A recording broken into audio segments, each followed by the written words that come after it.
All right, thank you, Mr. Biddle. I'd like to introduce now Mr. Joe Hernandez, President and CEO of Innovative Biosensors Incorporated in Rockville, Maryland, also speaking on behalf of the Biotechnology Industry Organization. Mr. Hernandez. Good morning, Chairman Nye. Morning, Ranking Member. I appreciate the opportunity to share a little bit about my story. Sorry. I'm an entrepreneur, so I have to figure this thing out right. Appreciate the opportunity to share a little bit about our story and my personal story with relation to early stage companies, especially in the biotech industry.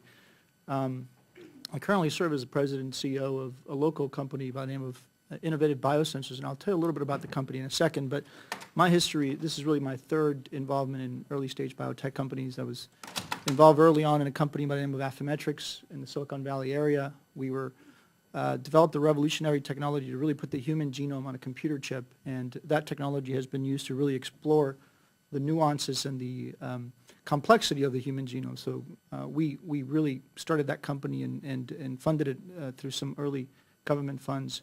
The second company I was involved in was also in Maryland, by the name of Digene, and that company developed the first FDA-approved cervical cancer diagnostics for human papillomavirus. So a very important tool in the healthcare arena, and I would argue one of the most important diagnostics in the last 10 years or so.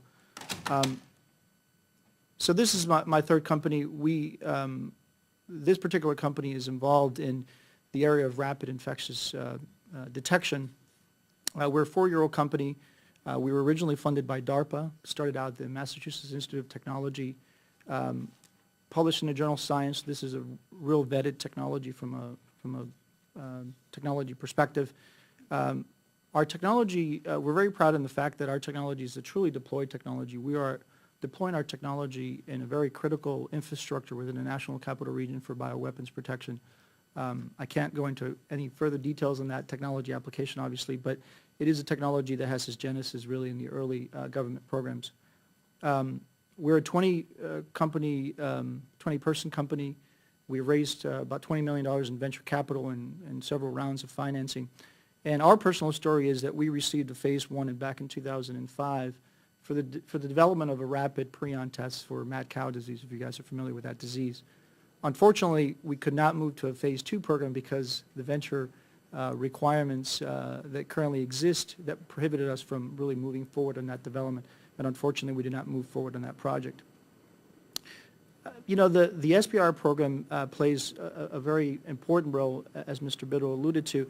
First of all, it's a validation for private capital. It really removes some of the technical diligence that some of these firms have to do to validate that this technology is real. So it does play that important role.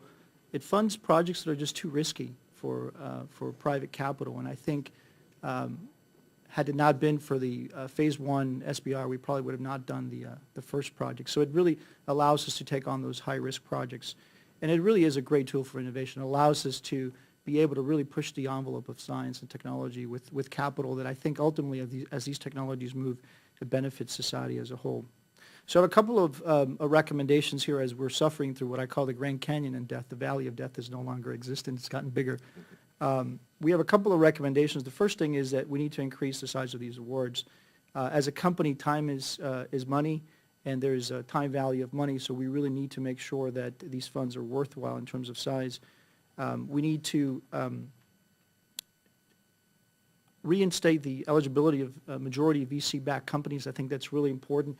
We are a capital-intensive business. We depend on our good friends like Mr. Biddle here to support our endeavors, and we shouldn't be prohibited from really targeting those types of application.